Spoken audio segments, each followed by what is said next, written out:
నమస్కారం. Welcome to 3 News open talk. ఉత్సాహవంతుడు, యువకుడు, నిత్య కృషివలుడు దగురూరు రాఘవేంద్ర గారు మరోమారు రాజకీయాల్లో తన అదృష్టాన్ని పరీక్షించుకోబోతున్నారు. ఆయన త్వరలో జరగబోయే ఎన్నికల్లో భారతీయ జనతా పార్టీ తరఫున పోటీ చేయాలన్న ఉత్సాహంతో ఉన్నారు. ఆయన్ని అడిగి మరిన్ని విశేషాలు తెలుసుకుందాం. నమస్కారం రాఘవేంద్ర గారు. నమస్కారం. త్వరలో ఎలక్షన్స్ రాబోతున్నాయి. ఆ ఎన్నికల్లో మరోమారు మీరు పోటీ చేయాలన్న ఆలోచనలో ఉన్నారని తెలుస్తోంది, చర్చ జరుగుతోంది. అసలు మీరు ఒక వ్యాపారపరమైన కుటుంబం రాజకీయాల్లోకి రావటం, ఈ ఎన్నికల్లో పోటీ చేయాలన్న ఉత్సాహం ఎందుకు వచ్చింది? మేము ముందు నుంచి వ్యాపార కుటుంబం అయినా కానీ మా నాన్నగారు ఆ స్వర్గీయ సుబ్రహ్మణ్యం గారు కర్నూలు అండదండలతో చాలా పార్టీలకు మేము అన్నీ అంటే వాళ్ళకి ఏమేమి కావాలో సమీకరించడం జరిగింది. అలాగే అనుకోకుండా 2000 సంవత్సరంలో మా అమ్మగారు కార్పొరేటర్, తర్వాత నెక్స్ట్ వచ్చేసి ఆమె మార్కెట్ యార్డ్ చైర్మన్ అయినారు. ఆమె మార్కెట్ యార్డ్ చైర్మన్ అయినందువల్ల మార్కెట్లో తను అంటే కీలక బాధ్యత మార్కెట్ యార్డ్ చైర్మన్గా ఉన్నప్పుడు నేను కూడా వాళ్ళతో ఉండాల్సి వచ్చింది. కంటిన్యూగా ఉండే ప్రక్రియలో మాకు అనుభవం పెరిగి దాంట్లోనే మనం అంటే మన డీవియేషన్ జరిగి అలాగే కొనసాగించడం జరుగుతుంది. అది అమ్మగారు తెలుగుదేశం పార్టీలో కార్పొరేటరు దాదాపు 20 సంవత్సరాలు. అవును. మీరు రాజకీయాల్లోకి రాకముందుకే బీజేపీకి ఒక విలువైన స్థలాన్ని విరాళంగా ఇచ్చి ఆ పార్టీలోనే చేరాలా అని ఎందుకు అనుకున్నారు? అమ్మ తెలుగుదేశంలో ఉన్నారు కదా, ఆ పార్టీ వైపు ఎందుకు ఆలోచన చేయలేదు? అంటే మోడీ గారు కొన్ని అంటే పెద్ద కార్యక్రమాలు చేస్తుంటారు. దేశానికి సంబంధించిన పెద్ద మార్పులు జరుగుతున్నాయి. ఆ మార్పుల్లో ఒక్కొక్కరికి ఒక ఇంట్రెస్ట్ ఉంటుంది. ఆ ఇంట్రెస్ట్లో మా అమ్మగారికి నేను అంటే ఇంట్లో బీజేపీ అంటే అందరికీ ఇష్టమే ఉంటుంది, కానీ ఆ ఇష్టాన్ని బయటకు తీసుకురావాలి. ఆ ఇష్టాన్ని బయటకు తీసుకొచ్చేదే నేనేం చేశానంటే కర్నూలులో కూడా మనకు ఒక బీజేపీ ఆఫీస్ ఉంటే బాగుంటుంది, నా స్థలంలో బీజేపీ ఆఫీస్కి కేటాయిస్తాను, వాళ్ళు కూడా ఒక ఆఫీస్ కట్టుకొని కర్నూలులో కూడా అభివృద్ధి జరగాలని నేను అనుకుని వచ్చాను. అంటే నేను పార్టీకి రాకముందే స్థలం కేటాయించాను. సో పార్టీలో తర్వాత వచ్చాను. వచ్చినాక అనుకోకుండా అవకాశము ఎమ్మెల్సీగా మీరు పోటీ చేయండి అని వచ్చినప్పుడు దాన్ని సద్వినియోగం చేసుకొని నేను చెయ్యను అని చెప్పకుండా నేను ఖచ్చితంగా చేస్తాననే ముందరకు వచ్చాను. ఎమ్మెల్సీ ఎన్నికల్లో మీరు పోటీ చేశారు. అవును, చాలా గట్టి పోటీ ఇచ్చారు. రెండు ప్రధాన ప్రాంతీయ పార్టీలకు మీరు చాలా గట్టి పోటీ ఇచ్చారు. మీరు పోటీ చేసినప్పుడు అనుకున్నారా గట్టి పోటీ ఇవ్వగలను అని మీరు ఊహించారా? నాకు కొన్ని ఆలోచనలు ఉన్నాయి.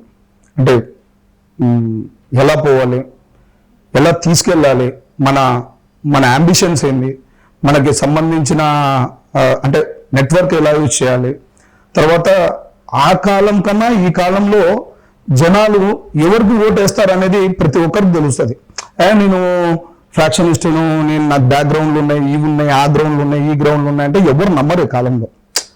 జనరల్గా ఎంత పెద్దోన్నైనా జనాలు ఏం చేస్తారంటే ఒక గెలిపించుకున్నాక ఒక 5 ఏళ్ళు చూస్తారు అతని పనితనం ఎలా ఉందో. ఆ పనితనంలో వాళ్ళకి నచ్చితే అతను ఎమ్మెల్యేగా కంటిన్యూ చేస్తారు, లేకపోతే తిరస్కరిస్తారు. అదే దాంట్లోనే నేను కూడా ఏమనుకున్నానంటే మావి కొన్ని చాలా మాకు ఇవి ఉన్నాయి, ఏది పథకాలు. ఆ పథకాలు చాలా మేలు చేసే పథకాలు బీజేపీ అందిస్తుంది రాష్ట్రాలకి. ఆ రాష్ట్రాలకు అందించినప్పుడు ఈ రాష్ట్రాలకి సంబంధించిన ఇరు పార్టీలు అంటే వాళ్ళు ఏం చేస్తారంటే మేము చేసుకుంటున్నాము ఆ పథకాలు, అంటే బీజేపీకి సంబంధించిన పథకాలని మేము చేస్తున్నామని వాళ్ళు కార్డ్స్ వేయించుకొని రంగులు కొట్టుకొని చేసుకుంటున్నారు. కానీ అవి నిజంగా జనాలలోకి తీసుకపోతే, ఇది నరేంద్ర మోడీ గారి సెంట్రల్ పథకం అని తీసుకపోతే ఖచ్చితంగా మనకు అవకాశాలు కనిపిస్తాయి. ఆ ఉద్దేశంతోనే మనం కూడా అంటే కొన్ని సోషల్ మీడియా సంస్థలతో కానీ ఇతర వాళ్ళతో కానీ మనం ముందుకు పోవడం జరిగింది. దాంట్లో అంటే మాకి రాజకీయ కుటుంబంలో మంచి గుర్తింపు ఉంది. ఆ గుర్తు అంటే నాన్నగారు చేసిన సేవలు, అమ్మగారు చేసిన సేవలు, అలాగే రాజకీయంలో మనకు కావాల్సింది ఏంటి, మంచి ఫ్యామిలీ అనేది చూస్తున్నారు ఈరోజు. అంత కష్టపడి జగన్ గారు అందరినీ పెద్ద పెద్దలను మార్చి మంచి వ్యక్తులను ఎందుకు తేవాలనుకుంటున్నారు ఈరోజు? అంటే రాజకీయాలు అంత చేంజ్ అవుతున్నాయి రాబోయే రోజుల్లో. ఎవరు మంచివారు ఉంటే వాళ్ళకు ఓటేసే ఉద్దేశంతో పోతుంది. అదే ఉద్దేశంతో నేను కూడా అనుకున్నాను, సరే మనం గెలిచేది గెలవంది అది సెకండ్ ఒపీనియన్, ఫస్ట్ మనం ముందరికి రావాలి అనేది ఆ స్టాండ్ తీసుకొని ముందరికి వచ్చాను. దాంట్లో అందరూ చాలా మంది పార్టీలో ఎమ్మెల్సీ అభ్యర్థిగా పోయేటప్పుడు ఎక్కడైన ఆదరణ చూపించారు. నేను అనుకోలేదు అసలు అంత ఆదరణ వస్తుందని. ఎక్కడికో లేదు, నరేంద్ర మోడీ గారు బీజేపీ అనేది చాలా మంచి పార్టీలో చేరావును, నీకు ఖచ్చితంగా మా మద్దతు ఉంటుంది. కానీ ఇక్కడ జరిగినది ఏం జరిగిందంటే first vote, second vote, third vote అనేది జరుగుతుంది. ఈ ప్రత్యర్థులైన పార్టీలు ఏం చేశారంటే మనకన్నా ముందే సెకండ్ ఓటింగ్ బీజేపీకి వేయమని, అంటే చాలా తెలివిగా తీసుకుపోయినారు వాళ్ళు దాన్ని. అంటే సెకండ్ ఓటింగ్ ఏమని చెప్పినారు కానీ ఫస్ట్ ఓటింగ్ ఏమని చెప్పకుండా వాళ్ళ మనసుల్లో, వాళ్ళ బ్రెయిన్లలో అవి నింపుకుంటూ పోయినారు. అంటే సెకండ్ ఓటింగ్ వేయాలి, మీరు సెకండ్ ఓటింగ్ వేయాలి అనేది నింపుకుంటూ పోయినందుకు అది కొద్దిగా సమీకరణలు కొద్దిగా మారినాయి. ఆయన కానీ మంచి పోటీ ఇచ్చాము, దానికి ఏమీ ఇబ్బంది లేదు. అది పట్టభద్రుల నియోజకవర్గం నుంచి మీరు ఎమ్మెల్సీగా పోటీ చేసినప్పుడు కర్నూలు, కడప, అనంతపురం ఉమ్మడి జిల్లాలో మీరు పర్యటించినారు. ప్రధానంగా మీరు అక్కడ గమనించిన సమస్యలు ఏమైనా మీ దృష్టిలో ఉండి భవిష్యత్తులో వీటిని పరిష్కరించాలి సమస్యలు అని అలాంటివి ఏమైనా ఉన్నాయా? చాలా ఉన్నాయండి. అంటే నేను చూసిన ప్రకారము జిల్లా పోయినప్పుడు అసలు వాళ్ళకి ఎన్నో ఇబ్బందులు. ఇప్పుడు ముఖ్యంగా రాయలసీమ జిల్లాకు వస్తే మెయిన్ కరువుతో ఇబ్బందుల్లో ఉన్నారు. ఎక్కడైనా సరే కరువుతో చాలా ఇబ్బంది పడుతున్నారు. ఆ కరువు ఎందుకు వస్తుంది అంటే మెయిన్గా వాటర్ రిసోర్స్. ఎక్కడ చూడు అదే ప్రాబ్లం. అనంతపురము, కడపకు, కర్నూలు కూడా ఇదే ప్రాబ్లమే. ఈ వాటర్ రిసోర్స్ అనేది మనము దాన్ని సరిగా అంటే సక్రమంగా దాన్ని సెటప్ చేసుకున్నందుకు ఈరోజు ఆ ఇబ్బందులు ఏర్పడుతున్నాయి. కోస్తా వాళ్ళకి ఎప్పటి నుంచో వాళ్ళకి 3 పంటలు, వాళ్ళకి ఆనందంతో వాళ్ళు పంటలు దిగుబడి కానీ ఏది కానీ చాలా ఎక్కువ, ఆ ఏరియాలో ల్యాండ్ కాస్ట్ విలువలు అవన్నీ ఎక్కువ ఉందంటే వాళ్ళకి వాటర్ రిసోర్స్ బాగుంది. మనకి ఈరోజు వాటర్ రిసోర్స్ అనేది సరిగా లేదు. ఇప్పుడు మనమే తీసుకోండి, ఇంతమంది ఉన్నాం మనము, ఇంతమంది ముఖ్యమంత్రులు వచ్చారు, ఇంతమంది ఉప ముఖ్యమంత్రులు వస్తున్నారు, ఇంతమంది ఎమ్మెల్యేలు అవుతున్నారు, మినిస్టర్లు అవుతున్నారు. ఎవరు వచ్చి వాటర్ రిసోర్స్ మీద కొట్లాన్నారు చెప్పండి? అంటే మనుషులకు ఏమున్నా నేను ఒక ఎమ్మెల్యే కావాలి, ఒక 5 ఏళ్ళు పరిపాలించాలి, మళ్ళీ నెక్స్ట్ కూడా నేను మినిస్టర్ కావాలి, ఇవే తప్ప డెవలప్మెంట్ యాక్టివిటీస్ లో ప్రజలకు ఏమన్నా చేద్దాము, వాళ్ళకి ఏమన్నా అంటే ఈ టౌన్ ని, సిటీని, ఈ జిల్లాలని ఎలా డెవలప్ చేస్తామనే కాన్సెప్ట్ లేకుండా ముందర పోతున్నారు. ఇంకా జస్ట్ ఆ టైంకి ఎమ్మెల్యే కావాలి, వాళ్ళకి కావాల్సినవన్నీ సమకూర్చుకోవాలి, వ్యక్తిగతంగా సమకూర్చుకోవాలి, ప్రజలకు కాదు. ఇంకోటి ఏంటంటే ఇప్పుడు వచ్చిన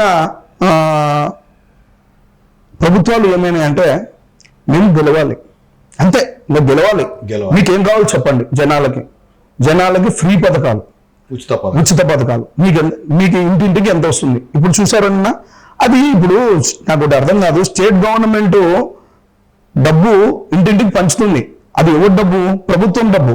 నువ్వేం సొంతంగా పంచడం లేదు, ఎమ్మెల్యే సొంతంగా పంచడం లేదు, ప్రజల డబ్బే తీసుకొని ప్రజలకు ఇచ్చి మీకు ఇంత చేరింగ్ కూడా అని చూపిస్తున్నారు ఇంటింటి పోయి. అది ఎక్కడన్నా అసలు దాన్ని కన్సిడరేషన్ తీసుకుంటారా? ఏ గవర్నమెంట్ వచ్చినా కానీ ఆ ఫ్రీ పథకాలు పెట్టి వాళ్ళ ఇంట్లోకి పోయి మేము మీకు ఇచ్చినాము ఇవి అని చూపించగలుగుతారు. అది కాదు కదా కావాల్సింది, డెవలప్మెంట్ యాక్టివిటీ. మనకు కావాల్సింది డెవలప్మెంట్ యాక్టివిటీ. ఈ కర్నూలులో జిల్లాలో సరే, అనంతపురం జిల్లాలో కానీ, కర్నూలు జిల్లాలో కానీ, కడప జిల్లాలో కానీ డెవలప్మెంట్స్ ఏమేమి చేసినాము, ఏమేమి ఇండస్ట్రీస్ వచ్చినాయి, ఏమేమి కంపెనీస్ తెప్పించుకోగలిగినాము అనేది ఇవి మనం చూడాలి. కానీ మీకు ఇంటికి ఎంత అందింది, ఇంత అందింది కదా, మీకు ఇవన్నీ అందుతున్నాయి కదా, ఈ ప్రభుత్వ పథకాలు అన్నది అది ఎక్కడ ఏ ప్రభుత్వం వచ్చినా ఇవ్వగలుగుతుంది. అది ఏం రన్నింగ్ లో ఉన్న రూలింగ్ ప్రభుత్వమే కాదు, పాత ప్రభుత్వం కాదు, భవిష్యత్తు వచ్చే ఏదో మనం కంపెనీస్ ఏం తెచ్చినాము, మనం అంటే ఉద్యోగాలు ఎన్ని ఇప్పించినాము, జాబ్ క్యాలెండర్ లో ఏం చేయగలిగినాము, ఇన్ని జాబ్స్ ఉన్నాయి, జాబ్స్ మనం ఎన్ని ఫిలప్ చేసుకోగలిగినాము, ఇంతమంది యువకులు బయటకు వస్తున్నారు, ఎవరు చదువుకున్న వాళ్ళు డిగ్రీలు కొల్లలు బయటకు వస్తున్నారు. వాళ్ళంతా ఎక్కడ పోతున్నారు? వాళ్ళంతా ఈరోజు ఎక్కడ పోతున్నారు? ఊకనే అంటే వాళ్ళకి. అందుకే నరేంద్ర మోడీ గారు దీన్ని ఆలోచించే వాళ్ళది ఎంఎస్ఎంఈ స్కీమ్స్, తర్వాత స్మాల్ స్కేల్ ఇండస్ట్రీస్ ఇలాంటివి ప్రోత్సహిస్తూ చాలా అంటే ఇప్పుడు బీదవారికి విశ్వకర్మ యోజన కింద వాళ్ళకి స్కీములు ఇవ్వడము, అంటే వాళ్ళకు కూడా ఇప్పుడు అన్ని మహిళల కుటుంబిషన్లే కాదు, వాళ్ళ అన్ని వర్గాల వారికి వాళ్ళకి సంబంధించిన వ్యాపారాలు ఏమున్నాయో ఆ వ్యాపారాలు చిన్న చిన్న వ్యాపారాలకి 1,00,000 నుంచి 3,00,000 రూపాయలు ఇస్తున్నారు. దాన్ని ఈ గవర్నమెంట్స్ చూపించి కనీసము ఇవి వీళ్ళకి మీకు ఈ స్కీములు ఇవి వస్తున్నాయి సెంట్రల్ గవర్నమెంట్ నుంచి, ఇవి తీసుకోండి అని చెప్పే నాదుడే లేడు. పొయ్యి చాలా మందికి అడుగుతున్నాయా, బడుగు బలహీన వర్గాలు, తర్వాత వచ్చేసి బీసీలు, వీళ్ళకి ఎస్సీలు కానీ ఎస్టీలు కానీ ఎంతమంది మీకు ఈ స్కీములు అందుతున్నాయంటే తెలియదు అంటున్నారు. అసలు ఎందుకు అంటే ఇది జనాల్లోకి తీసుకుపోవడం లేదు. మళ్ళీ రేపు పొద్దున మాకు ఏడప్రయత్నం అవుతుంది బీజేపీ అనే ఉద్దేశంతో దాన్ని ఆపి వీళ్ళకి సంబంధించిన 10,000 అందుతున్నాయా, మీకు ఇంటికి 5,000 అందుతున్నాయా, మేము పట్టాలు ఇస్తాము, ఇల్లు ఇస్తాము. ఇల్లు ఇచ్చేది ఎవరు? ఇల్లు కట్టించేది బీజేపీ గవర్నమెంటే. ఇలాంటివన్నీ చేసేదాన్ని బీజేపీకి సంబంధించిన రిలేటెడ్గా సెంట్రల్ గవర్నమెంట్. ఇవి కాదు కావాల్సింది. ఇక్కడికి ఏం ఇండస్ట్రీస్ తీసుకోగలిగాను, ఇక్కడ ఏమి ఇరిగేషన్ ప్రాజెక్ట్స్ కొత్తవి ఏం శాంక్షన్ చేయించినాం, ఇక్కడ రైతులకు సంబంధించినవి ఏమేమి చేయగలిగినాం, ఇక్కడ ఎంప్లాయ్మెంట్ సోర్స్ ఏమేమి ఇప్పించగలిగినాం. అవి స్మాల్ స్కేల్ ఇండస్ట్రీస్ అయినా కావచ్చు, లార్జ్ స్కేల్ ఇండస్ట్రీస్ అయినా కావచ్చు. అందులో ఈరోజు ఏమైందంటే మనము ఆంధ్రప్రదేశ్ సపరేట్ అయినాక సరిగా డెసిషన్స్ తీసుకోక అక్కడ హైదరాబాద్లో మనకి ఇంకా చాలా ఏండ్లు ఉంది. అంటే ఈ క్యాపిటల్ సిటీ అక్కడి నుంచి వదిలిపెట్టి రావాల్సిన అవసరం లేదు. స్పీడ్గా వచ్చేసి ఒక ఏరియాని డిక్లేర్ చేసి ఆ ఏరియాలో క్యాపిటల్ రావాలి అని, అక్కడ నేనేదో స్పీడ్ కట్టియాలి అని చెప్పి ఆ ఏరియాని డెవలప్ చేయాలని చెప్పి ఒక ఉద్దేశంతో తీసుకుపోతున్నప్పుడు మనం ఏమన్నా లైఫ్ లాంగ్ ఉంటామా ప్రజలతో? అంటే ఇప్పుడు గవర్నమెంట్ని డిసైడ్ చేసేది ఎవరు? ప్రజలు, ప్రభుత్వాలని. ఇప్పుడు 5 ఏళ్ళు అయిపోతే నెక్స్ట్ 5 ఏళ్ళు వీళ్ళు ఉంటారా ఉండరా? సో వచ్చే 5 సంవత్సరాలు ఉన్న ప్రభుత్వం ఏం చేస్తుంది? వీళ్ళు తెచ్చిన పథకాలన్నీ ఆపేస్తుంటది. సో అలాగే ఇక్కడ కూడా రాజధాని పరిస్థితి అదేంది. ఒక రాజధాని డిక్లేర్ అయినాక ఆ రోజు చెప్పారు మోడీ గారు, ఆల్రెడీ డెవలప్ ఉండేది ఏదన్నా మీరు తీసుకోండి అని, నేను తెచ్చి డెవలప్ చేస్తా అని ఒక ప్రభుత్వం వాళ్ళు అంటారు. ఇప్పుడున్న ప్రభుత్వం వాళ్ళు 1 కాదు 3 క్యాపిటల్స్ అంటారు. ఈ వింతలో మరింత వింత. ఒకటైతే వింత, ఇంకోటి మరింత పెద్ద వింత. అలాంటి ప్రభుత్వాలతో ఈరోజు మనం పోతున్నాము. ప్రజలు గుర్తించి ఆ రోజైనా బీజేపీ నమ్మి నరేంద్ర మోడీ గారి సిద్ధాంతాలు, బీజేపీ సిద్ధాంతాలు ఖచ్చితంగా ఆ రోజైనా వాళ్ళు తెలుసుకోగలుగుతారని నేను అనుకుంటున్నాను. రాబోయే సాధారణ ఎన్నికల్లో మళ్ళీ మీరు పోటీ చేయాలన్న ఆలోచన ఉంది అంటే, ఒక శాసనసభకు పోటీ చేయాలన్నదా, లోక్సభకు పోటీ చేయాలన్న ఆలోచన ఉందా?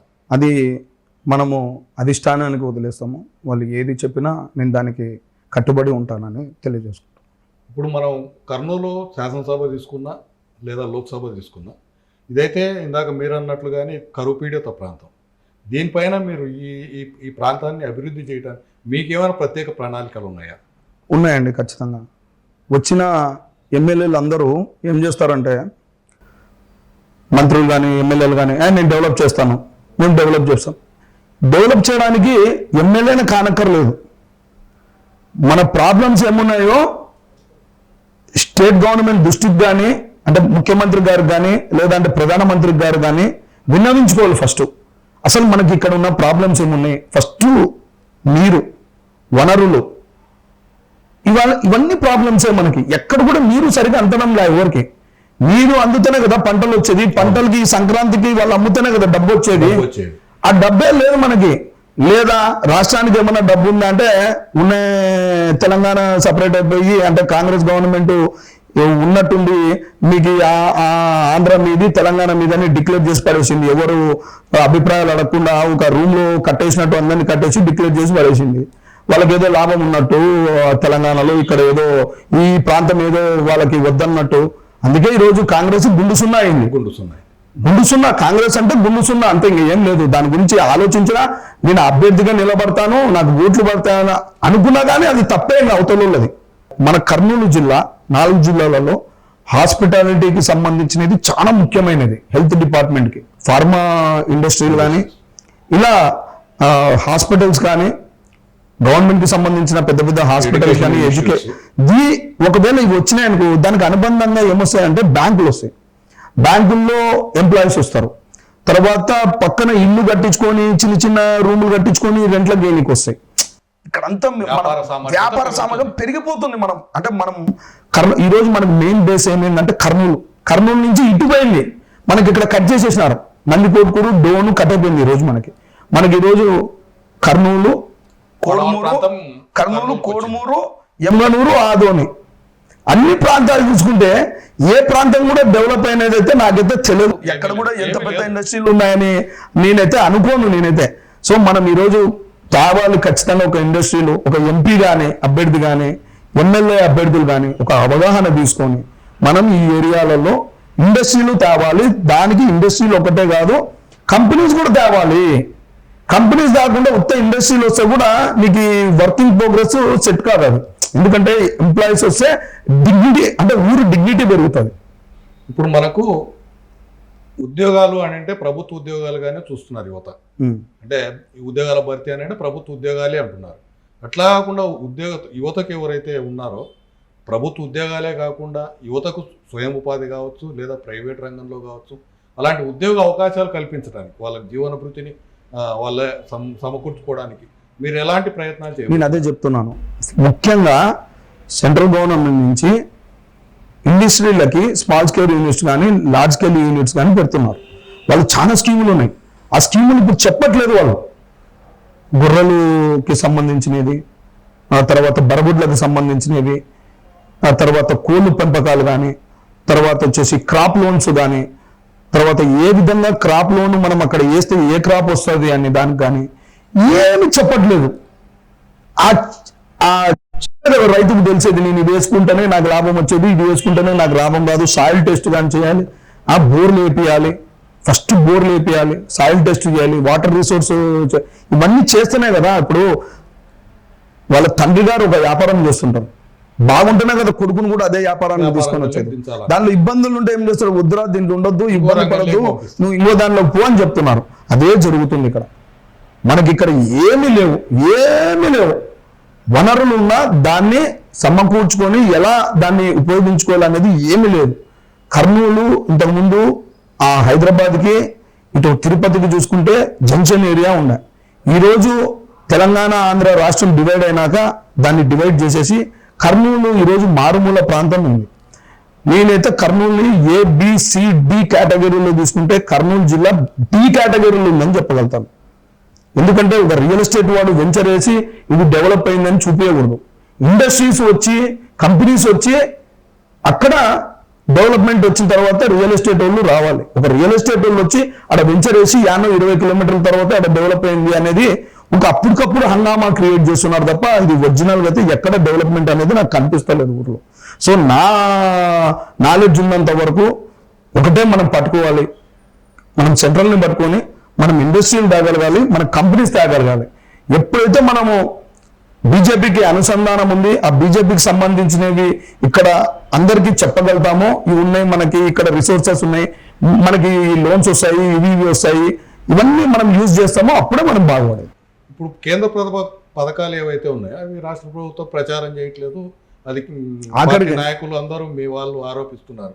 మరి మీరే అది జనంలోకి తీసుకెళ్లే ప్రణాళిక చెప్పండి. ఇప్పుడు మనకి నా మీడియా అనేది ఒకసారి డబ్బు పెడతాను, రెండోసారి డబ్బు పెడతాను, మూడోసారి డబ్బు సరిపోదు.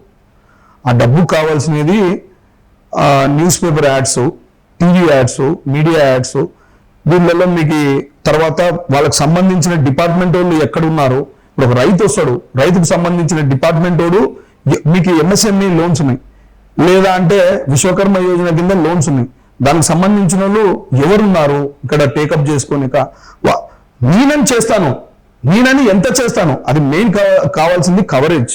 ఆ కవరేజ్ ఎంత తీసుకపోతే అంతా మనకి ఇవన్నీ ఉన్నాయి పథకాలు ఎలా ఉపయోగించుకోవాలనేది తెలుస్తుంది. సో రాష్ట్ర ప్రభుత్వాలు ఏం చేస్తాయంటే ఆ కవరేజ్ తీసుకపోతే వాళ్ళ మైలేజ్ పెరుగుతుందని దాన్ని కట్ చేస్తారు. ఎంతున్నా వాళ్ళకి సంబంధించినవి పేపర్లలో పెద్దగా వేసుకుంటారు, కానీ కేంద్ర ప్రభుత్వాలు కొన్ని దాంట్లో కూడా కలిపి ఉంటాయి, కానీ వాళ్ళ బొమ్మ మాత్రం వాళ్ళదే కనిపించేటట్టు వేసుకుంటారు. స్కీమ్స్ కింద దాన్ని చూపించుకుంటారు. బియ్యం ఉంది, బియ్యం నరేంద్ర మోడీ గారు ఇస్తున్నారు, కేంద్రం మేము ఇస్తుంది అంటారు. అలాంటివి చాలా, ఒకటి కాదు రెండు కాదు, చాలా పథకాలు, చాలా చాలా అన్ని పథకాలన్నీ వాళ్ళు ఇస్తున్నామని చూపించుకుంటారు. ఇప్పుడు ప్రధానంగా మనం మీకు తెలుసు, ప్రజలందరికీ తెలుసు, కరువు పీడిత ప్రాంతం ఇది. ఈ ప్రాంతానికి సాగునీటి వనరులు పొరుగున్న తెలంగాణతోని ఎగువనున్న కర్ణాటకతో ముడిపడి ఉన్నాయి. అంటే మనకు కుండ్రేవుల ప్రాజెక్టు కావాలన్నది ఒకటి ఉంది, ఎల్ఎల్సి, వేదవతి, మన ఆర్డిఎస్ రైట్ కెనాల్. ఈ కెనాల్స్కు, ఈ ప్రాజెక్టులకు సంబంధించి మనకు కేంద్ర ప్రభుత్వ సహకారం అవసరం. రేపు మీరు భవిష్యత్తులో ఈ పథకాల గురించి కేంద్రం దృష్టికి తీసుకుపోయి వీటిని పరిష్కరించడానికి మీరు ఏ మేరకు ప్రయత్నం చేయాలనుకుంటున్నారు? ఖచ్చితంగా చేయాలండి. ఎందుకంటే కేంద్రంకి సంబంధించిన మినిస్టర్లు కానీ చాలామంది మనకి కర్నూలుకి వచ్చిపోతున్నప్పుడు కేంద్రం దృష్టిలో కూడా, మినిస్టర్ల దృష్టిలో ఏ ఏరియా ఇబ్బందికరంగా ఉంది, ఏ ఏరియా ఇబ్బంది లేదు. ఎందుకంటే సెంట్రల్ మినిస్టర్స్ తిరుగుతున్నారు, చూస్తున్నారు మీరు, ప్రతి పల్లెటూరు పై తిరుగుతున్నారు. అంటే ఒక సెంట్రల్ మినిస్టరే ఎక్కడో ఉండే గుజరాత్ మినిస్టర్ ఈడొచ్చి గ్రామీణ ప్రాంతాల్లో తిరిగి ఈ ఏరియాలో ఇబ్బందులు ఉన్నాయని తెలుసుకుంటున్నారు వాళ్ళు. సో వాళ్ళకి మనం 2-3 సార్లు అప్పీల్ చేసుకొని మనం గట్టిగా ప్రెజర్ చేస్తే ఖచ్చితంగా మనం సక్సెస్ అవుతాం. ఎందుకంటే ఇవి ఎట్లా రాష్ట్ర ప్రభుత్వాలు చేయలేవని మనం డిసైడ్ అయిపోయినాం. ఎందుకంటే ఒక రాష్ట్రానికి ఇబ్బందులు ఉంటాయి కాబట్టి అవి పరిష్కరించాల్సింది కేంద్రం. సో ఖచ్చితంగా ఈ ఇబ్బందుల్ని మేము తీసుకుపోతాం. రేపు పొద్దున రాబోయే రోజుల్లో 100% తీసుకుపోతాం. ఇప్పుడు మీరు పోటీ చేయాలనుకుంటున్నారు, సంతోషం. అయితే బీజేపీ ఒంటరిగా పోటీ చేయగలిగితేనే మీకు అవకాశం ఉంటుంది, లేదా తెలుగుదేశం పార్టీతో పొత్తులేకి వెళ్లే అవకాశం ఉందన్న ఒక ప్రచారం ప్రస్తుతం ఉంది. ఒకవేళ తెలుగుదేశం పార్టీతో ప్రచారంలో ఉన్నట్టుగా ఆ పార్టీతో పొత్తుంటే మీరు ఇక్కడ నుంచి పోటీ చేయడానికి మీ పార్టీని ఎలా ఒప్పించగలరు? ఇప్పుడు డెసిషన్ అనేది అంటే మనిషిని బట్టి చూస్తారు. ఇప్పుడు క్యాండిడేట్లని వాళ్ళు పరిశీలిస్తారు. ఈ క్యాండిడేట్ అయితే గెలుస్తారు, ఈ క్యాండిడేట్ అయితే గెలవరు, వాళ్ళ మీద సర్వే రిపోర్ట్లు పోతాయి. ఆ సర్వే రిపోర్ట్లు అన్ని తీసుకుంటారు వాళ్ళు. ఫర్ ఎగ్జాంపుల్ ఎవరో వస్తారు, కొత్తగా వచ్చి నేను నిలబడతా అని చెప్తారు. నిలబడతా అంటేనే అయ్యేది కాదు కదా, వాళ్ళన్నీ పరిశీలించుకుంటారు. మనం డెసిషన్ తీసుకునేది కాదు. ఇప్పుడు తెలుగుదేశంతో జనసేనతో వాళ్ళు పొత్తు పోయినారంటే వాళ్ళకి, అంటే ముగ్గురు కలిసి డిసైడ్ చేసేది. అంటే ఫ్యాక్టర్ ఏంటంటే ఈ ఏరియాలో వీళ్ళు బాగున్నారు, ఆ ఏరియాలో వీళ్ళు బాగున్నారు అనేది ఆ కాన్సెప్ట్తో పోవడమే. ఇప్పుడు కాన్సెప్ట్ లో నేను బాగున్నానంటే నాకు ఇస్తారు, లేదు ఇంకోటి బాగున్నారంటే వాళ్ళకి ఇస్తారు. అవకాశం మనకే రావాలని రాజకీయాల్లో ఉండకూడదు. రాజకీయాల్లో నేను పని చేయాలి, ఆ ఏరియాని డెవలప్మెంట్ చేయాలి అనేది ఉండాలి. కానీ నేను ఖచ్చితంగా పోటీ చేయాల్సిందే, నాకు ఈసారి ఖచ్చితంగా టికెట్ రావాల్సిందే, లేకపోతే నేను ఇంకో పార్టీకి పోతా అనేది చాలా చాలా తప్పు అది. ఎందుకంటే అవకాశం ఈ రోజు కాకపోతే ఎప్పుడైనా రావచ్చు. నేను వచ్చిన వెంటనే నాకు ఇమ్మీడియట్ గా నాకు టికెట్ రాకపోతే నేను డెసిషన్ నాకు మారిపోతుంది అనేది తప్పు. సో భవిష్యత్తులో మీరు పోటీ చేస్తే కర్నూలు నియోజకవర్గంలో రాజ్యసభ సభ్యులు బీజేపీ నాయకులు టీజీ వెంకటేష్ గారి కుమారుడే ఇక్కడ పోటీలో ఉండబోతున్నారు తెలుగుదేశం పార్టీ తరఫున. మరి బీజేపీ నాయకునిగా టీజీ వెంకటేష్ గారు వాళ్ళ అబ్బాయికి సపోర్ట్ చేస్తారనుకుంటున్నారా, మీకు సపోర్ట్ చేస్తారనుకుంటున్నారా? ఇప్పుడు ఆయన తండ్రి, ఒక కాన్సెప్ట్కి వస్తే ఆయన తండ్రి, ఇంకో కాన్సెప్ట్కి వస్తే ఆయన అందరికీ జిల్లాలో సేవ చేసే వ్యక్తి. ఒక కాన్సెప్ట్కి వస్తే తండ్రి, ఒక కాన్సెప్ట్కి వస్తే జిల్లాలో ప్రతి ఒక్కరికి పార్టీ నాయకుడే కాదు, అందరికీ సేవ చేసే గుణం ఉన్నోడు. ఫస్ట్ నుంచి టీజీ వెంకటేష్ గారు అంటే ఒక మంచి గుర్తింపు ఉంది. ఆయన ఎక్కడికో హిందూ ధర్మానికి సంబంధించినవి చాలా చాలా, హిందూ ధర్మమే కాదు అన్ని కులాలకి వర్గాలకు కూడా ఆయన సేవ చేస్తున్నారు. రేపొద్దున ఆ పోటీ వస్తే డెసిషన్ టేకింగ్ అంటే నా మీద ఉండదు కదా, తన మీద ఉంటుంది అది. అంతేగాని నేను టీజీ వెంకటేష్ గారు నాకు మద్దతు ఇస్తారో లేదా అనేది నా మనసులోని మాట కాదు, అది ఆయన మనసులోని మాట. అది ఆయన మనసులోకి వచ్చి ఆయన ఎవరికి మద్దతు ఇస్తే బాగుంటుందని టీజీ వెంకటేష్ గారే రేపు చేసుకుంటారు. ఎందుకంటే ఆయన ఫస్ట్ నుంచి మనం చూసుకుంటే టీజీ వెంకటేష్ గారు అంటే చిన్నపిల్లల నుంచి పెద్దవాళ్ళ వరకు is a famous figure and personality. తను ఎలాంటి వ్యక్తి అంటే ఇప్పుడు ఎవరైనా రాని ఏదో ఒక సేవ చేస్తూనే ఉంటారు వాళ్ళకి. ఏ రోజు ఒకరిని ఇబ్బంది పెట్టింది లేదు, ఏ రోజు ఒకరిని ప్రాబ్లంలో క్రియేట్ చేసే వ్యక్తి అయితే కాదు. ఎందుకంటే నేను స్వయాన చూశాను, మనం చూస్తూనే ఉన్నాము. ఇప్పుడున్న పరిస్థితులు, పాత పరిస్థితులు, రాబోయే పరిస్థితుల్లో కూడా ఆయన నాయకత్వం అనేది చాలా ఇంపార్టెంట్ కర్నూలుకి. అది ఇంకోటి, మీ కుటుంబం పైన ఇటీవలి ఎమ్మెల్సీ ఎలక్షన్లో ఒక విమర్శ ఉంది. కుటుంబంలో అన్న ఒక పార్టీ, తమ్ముడు ఒక పార్టీ, తమ్ముడు ఒక పార్టీ, అన్న ఒక పార్టీ. అంటే మీ బ్రదర్, మీ సోదరుడు వైఎస్ఆర్ కాంగ్రెస్ క్రియాశీలకంగా కార్పొరేటర్గా, ఇది భవిష్యత్ ఎలక్షన్స్ లో మరి ప్రచారంలో ఇబ్బంది కలిగించాలంటారా? కాదండి, ముఖ్యమంత్రులకు సంబంధించిన అన్నదమ్ముల అక్కలు చెల్లెళ్ళే పార్టీలు డిఫరెంట్ ఉన్నప్పుడు మా ఇంట్లో మా అన్న ఒక పార్టీ, నేను ఒక పార్టీ అనేది తప్పు లేదు. ఎందుకంటే నా పార్టీ అనేది నాకు ఇష్టమైన దాంట్లో నేను ఉంటాను, ఆయనకి ఇష్టమైన దాంట్లో ఆయన ఉంటాడు. ఇప్పుడు మేమిద్దరము ఎట్లా ఉంటుందంటే నాకు ఈ పార్టీ ఇష్టమని కొట్లాడతాము, ఆయన నాకు ఈ పార్టీ అని కొట్లాడతారు. అట్లాంటప్పుడు పార్టీలలో కాదు కావాల్సింది, మనసులలో నిండి ఉండాలి. నాకున్న మనసులో నిండి ఉండేది బీజేపీ అనేది ఎప్పటికీ నిండి ఉంటారు. కాబట్టి ఆ పార్టీకే కంటిన్యూగా ప్రాధాన్యత ఇస్తూ దాంట్లోనే నేను కొనసాగుతాను. ఇప్పుడు మీ నాన్నగారి హయాంలో వ్యాపార రంగంలో లాభాపేక్ష అన్నది చూసుకోకుండా ఒక సర్వీస్ ఓరియంటెడ్గా వ్యాపారం చేశారన్న ఒక ప్రజల్లో ఒక అభిప్రాయం అయితే ఉంది. అదే తరహాలో మీరు పార్టీలోకి, బీజేపీలోకి రాకముందుకు, రాజకీయాలకు రాకముందుకే బీజేపీకి ఒక భూమిని డొనేట్ చేయడం అనేది జరిగింది. ఎందుకు ఈ సేవా కార్యక్రమాలు మీ కుటుంబానికి ఉపయోగపడుతున్నాయా, లేకపోతే ఉపయోగపడ్డం లేదనుకుంటున్నా? ఇప్పుడు మనిషి సంపాదించినాక ఏదో ఒక సేవ చేయాలన్నది ఒక ఇది లేదు. మనం ఎంతో అంత సేవ చేయాలనేది మన గుణం. అంటే రైట్ ఫ్రమ్ మా నాన్నగారి నుంచి, మా అమ్మగారి నుంచి కూడా ఎంతో అంత సేవ చేయాలి. రతన్ టాటా గారు ఎంతో సంపాదించినారు. ఆయన దాన ధర్మాలు ఎవరికి తెలియవు, చేసేవి ఎవరికి తెలియవు. అంటే ఆయన రైట్ ఫ్రమ్ ఆయన ఆస్తిలో మొత్తం భాగం, అంటే మాక్సిమం భాగం సేవా సంస్థలకే ఇచ్చినారు. సో ఒక్కొక్కరి అభిప్రాయం ఒకరి రకంగా ఉంటుంది. నా అభిప్రాయం కూడా అదే. మనం నెక్స్ట్ తరం అనేది మనకు తెలియదు, ఈ తరంలో ఎంతో అంత సేవ చేసుకుంటూ పోవాలి. అదే మన కాన్సెప్ట్. ఇంకోటి ఏంటంటే మంచి చేయాలి, సేవ చేయాలి, ఇదే మన గుణం. ఇప్పుడు మనకు ప్రస్తుతం రాజకీయాలలో చూస్తుంటే కుల ప్రధానంగా రాజకీయాలు నడుస్తున్నాయి. ఈ కుల రాజకీయాలలో ఒక సామాజిక వర్గం తరపున మీకు ఎలాంటి మద్దతు మీ సామాజిక వర్గం నుంచి లభిస్తుంది అనుకుంటున్నారు? నాకు తెలిసి మా సామాజిక వర్గానికి ఎక్కువ వచ్చేసి హిందూకి సంబంధించిన ధర్మమే ఎక్కువ నడుస్తుంటుంది.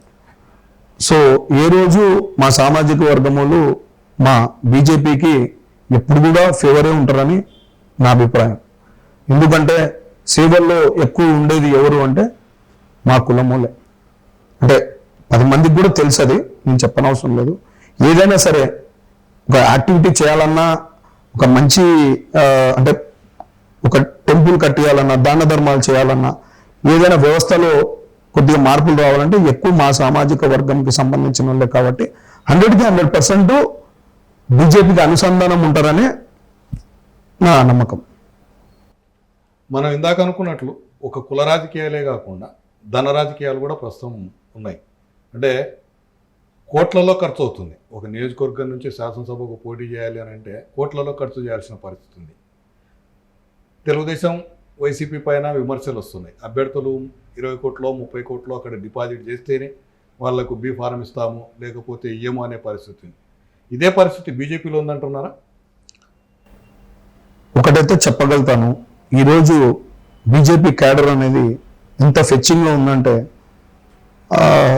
ఏరియాకు ఒకరు నేను నిలబడతా, ఎమ్మెల్యేగా నేను ఖర్చు పెట్టుకుంటా, ఎక్కడ చూడు మనం చూస్తున్నాం కూడా. అంటే ఊర్లకు పోయినప్పుడు కూడా బీజేపీ జెండాలు, వాళ్ళ ఎజెండాలు అవి ఇవి అన్నీ ఫుల్ ఫ్లెడ్జ్గా ముందుకు పోతుంది. ఈ ముందుకు పోయే కోణంలో మేము కలిసి వస్తాము అంటే, ఇంతకుముందు కూడా అలాగే కలిసి వచ్చినప్పుడు ఎవరెవరు నిలబడాలి అంటే అభ్యర్థులు, మీ ఆశిస్తున్న అభ్యర్థులు డబ్బు ఖర్చు పెట్టుకుంటారు. వాళ్ళకి టికెట్ లేకపోతే వాళ్ళు ఖచ్చితంగా డౌన్ఫాల్ అయిపోతారు. అరే నేను ఇంత ఖర్చు పెట్టుకుంటున్నా, నేను ఇంత ఖర్చు పెట్టాలనుకుంటున్నా, సొంతంగా పెట్టి వద్దాం అనుకుంటున్నా ఈసారి. ఎప్పుడైతే వీళ్ళు కలిసి వస్తారో ఈ వర్గానికి చెందిన అంటే నేను నిలబడతా, నేను అంటే సర్పంచులకు కానీ కార్పొరేటర్లు నిలబడిన వాళ్ళు కానీ ఇప్పుడు ఎమ్మెల్యేలుగా నిలబడతా అన్న వాళ్ళు కానీ ఎంపీలుగా పెడతా అభ్యర్థులు కోల్పోతారు కాబట్టి మొత్తం కోల్పోతారు కాబట్టి మళ్ళీ డౌన్ అవుతుంది. ఈ రోజు ఉన్న ఫిగర్ ప్రకారం బీజేపీ చాలా ఎక్సలెంట్గా ఉంది. ఈ రోజు ఉన్న ఫిగర్ ప్రకారం ఇంతకుముందు మనం మాట్లాడితే టీడీపీ అంటే మీరు చూశారు ఫస్ట్ వాయిస్ కాల్ వస్తుండే ఎమ్మెల్సీలో, మీరు టీడీపీకి వేస్తారా బీజేపీకి వేస్తారా, టీడీపీకి వేస్తారా వైసీపీకి వేస్తారా అని వస్తుంది. నేను ఆ వాయిస్ కాల్ని మార్చేసిన, మీరు టీడీపీకి వేస్తారా బీజేపీకి వేస్తారా వైసీపీకి వేస్తారా అని తీసుకొని వచ్చిన. అంటే త్రిముఖం పోటీ అనేది తెచ్చాను. త్రిముఖం పోటీ అనేది కనపడాలి. కనపడకుండా మళ్ళా వాళ్ళకి మద్దతు ఇచ్చి అన్ని కలిసి పయనిస్తే అందరు మళ్ళా ఇప్పుడు పెట్టుకొని ముందర పోయేటోళ్ళంతా డిగ్రేడ్ అయిపోతారు.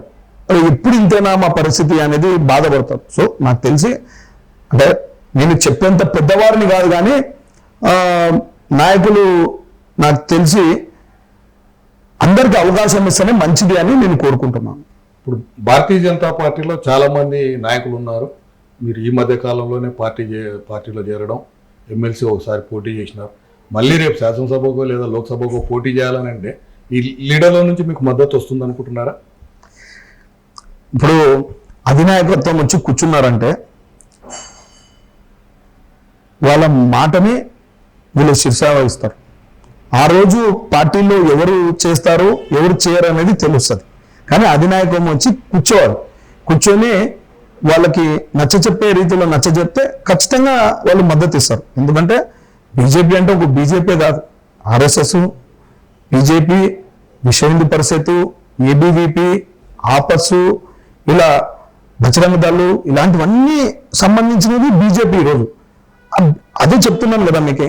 అవి అన్నీ ఎందుకు సపరేట్గా కనిపిస్తున్నాయి ఈ రోజు అంటే మనం సింగిల్గా పోటీ చేయకుండా మళ్ళీ మద్దతు కోసము ట్రై చేస్తున్నాం. ఆ ట్రై చేసే విషయంలో అందరూ ఇప్పుడు ఈరోజు నువ్వు మద్దతుతో పోయినప్పుడు ఏం చేస్తారు, ఈ ఏబీవీపీ వాళ్ళు ఎవరికి చేయాలి ఇక్కడ అంటే టికెట్ ఫర్ ఎగ్జాంపుల్ ఇక్కడ టీడీపీకి కన్ఫర్మ్ అయింది, ఎవరికి వాళ్ళు మద్దతు ఇస్తారు అంటే టీడీపీకి మద్దతు ఇస్తారు.